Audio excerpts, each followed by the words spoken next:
Alrighty guys, what is going on everybody? FSX Flying Academy here, back with another video for you guys, with another flight training video. Today's subject will be the radio panel. All of these decimals and numbers are the radios. By the way, sorry about the lack of videos in the I think it's been 2 weeks, my gosh. Last 2 weeks, yeah. Sorry, I was just on my grandparents' house, my grandparents' beach house for vacation, and there's no Wi-Fi there, so I could record, but I was entertained. I admit, I was entertained, didn't want to record at all, but if I did, I couldn't upload them because there was no Wi-Fi. But here I am, I got a video, I just got back like a week ago, so let's get to it.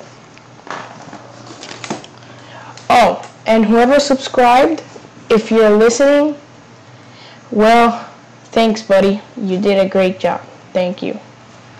I appreciate that subscribe of yours. Okay, so these are the radios. They are in decimals. C128.25. COM1 is for all main communications with the tower. COM2 can be used as well. For example, if COM1 fails for some reason, you can use COM2. But you usually will be using COM1. See, it's activated. But all these numbers that turn green, for example, if you want to use the COM2, you gotta turn on this, turn on this one. When you see this light, that means that's the section of the radio frequency that you're using. Right now, since I pushed it in and it's green there, the switch is green, that means you're using COM2. If we do this, we're using COM1, which is above here, right here. Now, you switch the frequencies like this with this knob. You switch the frequencies.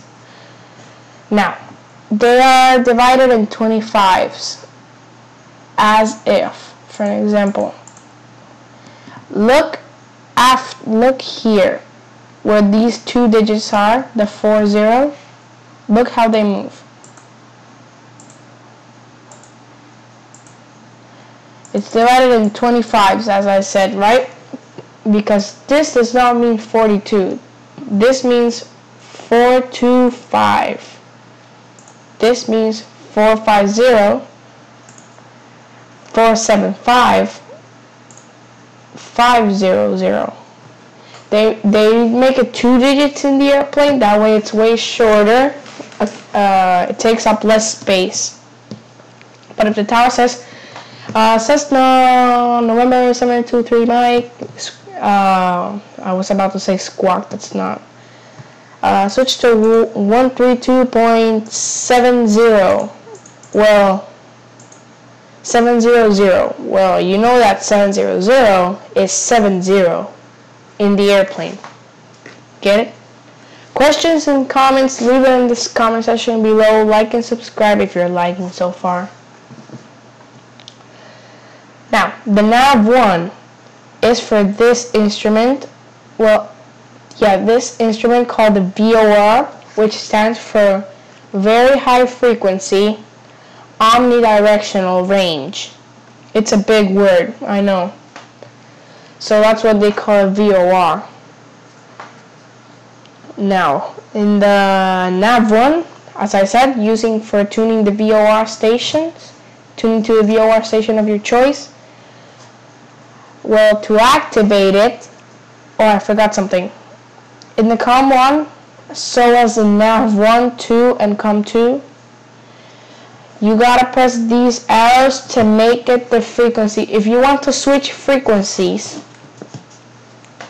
you need to do this. You put in the frequency that you need here, and then click this button, this white button with arrows, click it, and now you switched frequencies. See that? And press it again to deactivate the frequency. Same as with all of the radios. Down here is the, oh sorry, this is the nav 2, which is for this, but that's a way more difficult using VOR. Usually you want to use this one. I'll explain VORs in another video. ADF, automatic directional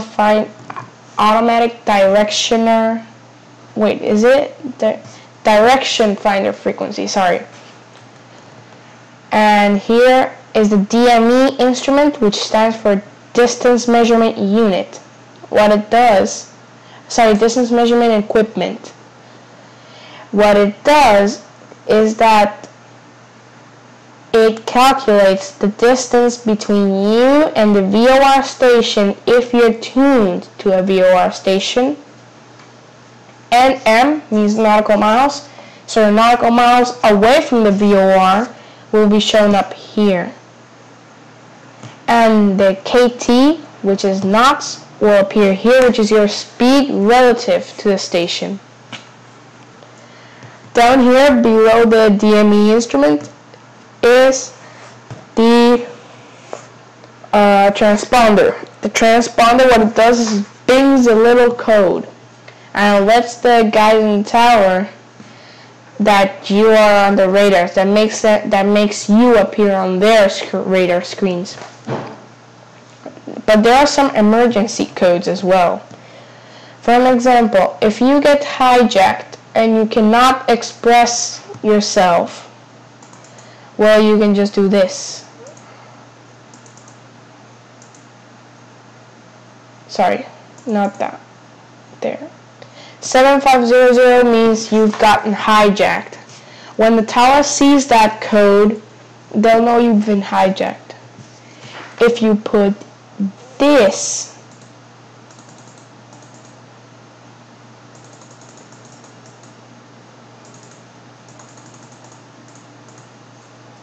that means you have a mayday, which is an emergency. Now, this means radio failure. 7600 means that your radios are not working. They'll see that code, they'll know you have problems with your radios. Now, this is the autopilot. No Cessna of this type that we are currently on has the autopilot, so ignore that. That is it about today, guys. Wow, I always get confused. FSX Flying Academy here, and I'll see you guys on my next subject.